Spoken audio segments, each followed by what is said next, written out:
Advocate Manikrao Kokate यांनी शहरात ठिकठिकाणी प्रचार दौरा केला।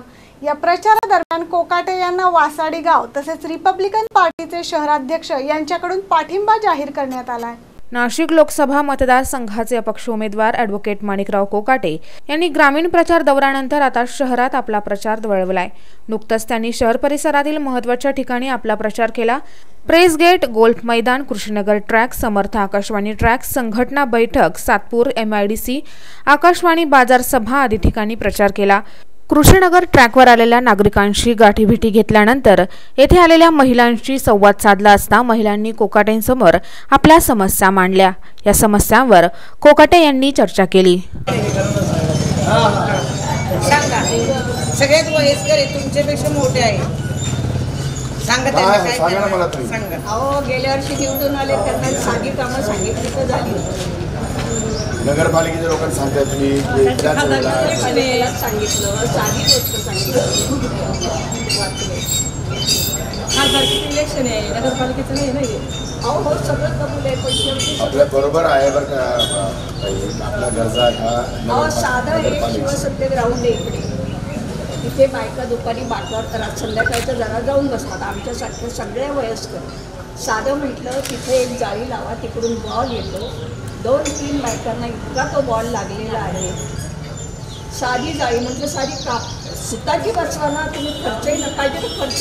नवशाही लेट म्हणून आमची बिल्डिंग आहे ना, तिथे आम्हाला असे बेंच बसवून देतात, द्यायला लागतं बसवून। पण तुम्ही लिहून घ्या, तुम्ही जर निवडून आले तर आम्ही बसवून देऊ, लिहून देतो। फोन नंबर तसं माझं काम नाही ते, तसं खासदारचं काम ते नसतं, पण तुमच्यासाठी करेल। खासदारचं काम लोकसभेमध्ये धोरणात्मक निर्णय घ्यायचा नगरपालिकेचं काम आहे, ते जिल्ह्यातून एकच खासदार असतो। आणि लोकसभेमध्ये देशाच्या इंटरनॅशनल पॉलिसी असतात, त्यामध्ये काही अडचणी असतील, त्याच्यामध्ये काही सुधारणा करायच्या काय ॲक्टमध्ये, तर त्या गोष्टी आम्हाला सांगितल्या पाहिजे।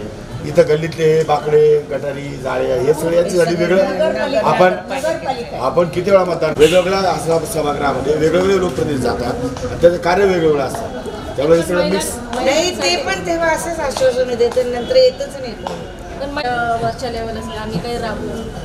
तर महिलांची धोरणं एवढे आहेत केंद्र सरकारचे, पण त्याच्यामध्ये त्या महिलांना प्रॉपर मार्गदर्शन मिळत नाही।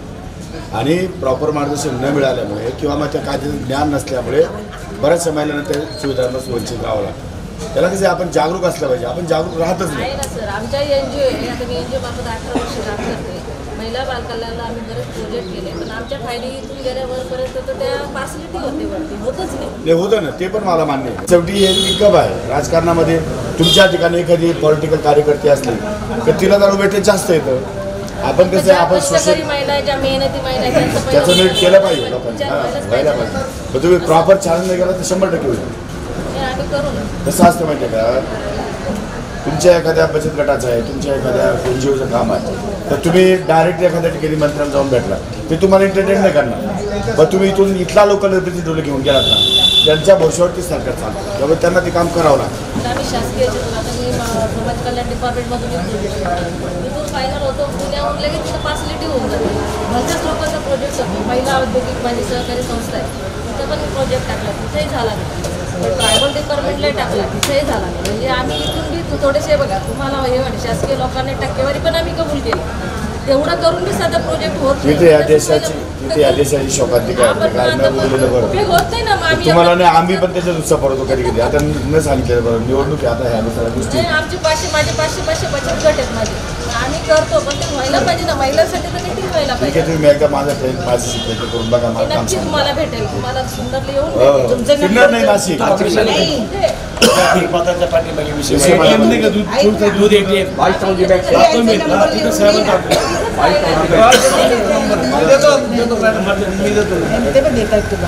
यानंतर समर्थ आकाशवाणी ट्रॅकवर देखील त्यांनी नागरिकांशी संवाद साधला।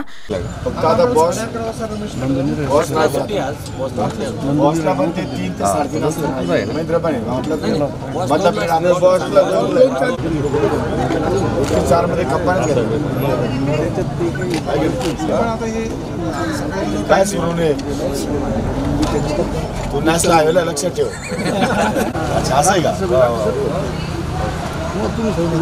तू रिटायर झाला अजून 1 वर्षावर मजा करतो।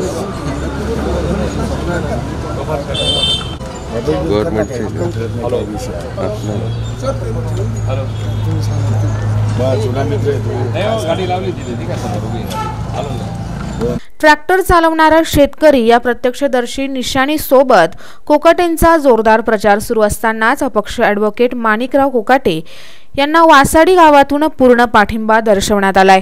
सरपंच काशीनाथ कोर्रे यांनी आपल्या गावातील मत विकायचं नाही असा निर्धार वासाडी गावाने केला असून ॲडव्होकेट कोकाटेंना पाठिंबा असेल असं यावेळी त्यांनी सांगितलं।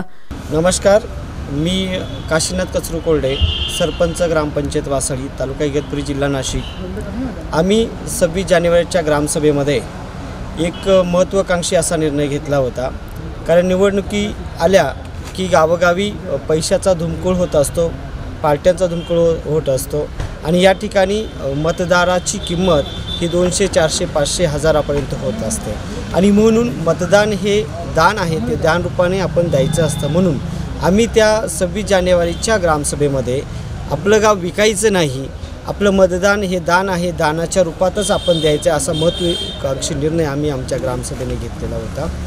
या निर्णयाला अनुषंगाने आम्ही या ठिकाणी आता तो निर्णय जाहीरपणे माणिकराव कोकाट्यांबरोबर ठेवलेला आहे की आमच्या गावाचा संपूर्ण पाठिंबा हा ॲडव्होकेट माणिकराव शिवाजीराव कोकाटे यांच्यासाठी आम्ही घेणार आहोत, घेतलेला आहे आणि आमच्या गावामध्ये या निवडणुकीमध्ये, याही पुढच्या निवडणुकीमध्ये 1 रुपयाही कधी न घेता आमचं गाव संपूर्णपणे मतदान करणार आहे।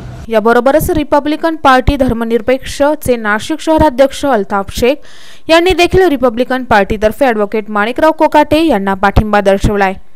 9 न्यूजसाठी प्रतिनिधी जितेंद्र नरवाडे, नाशिक।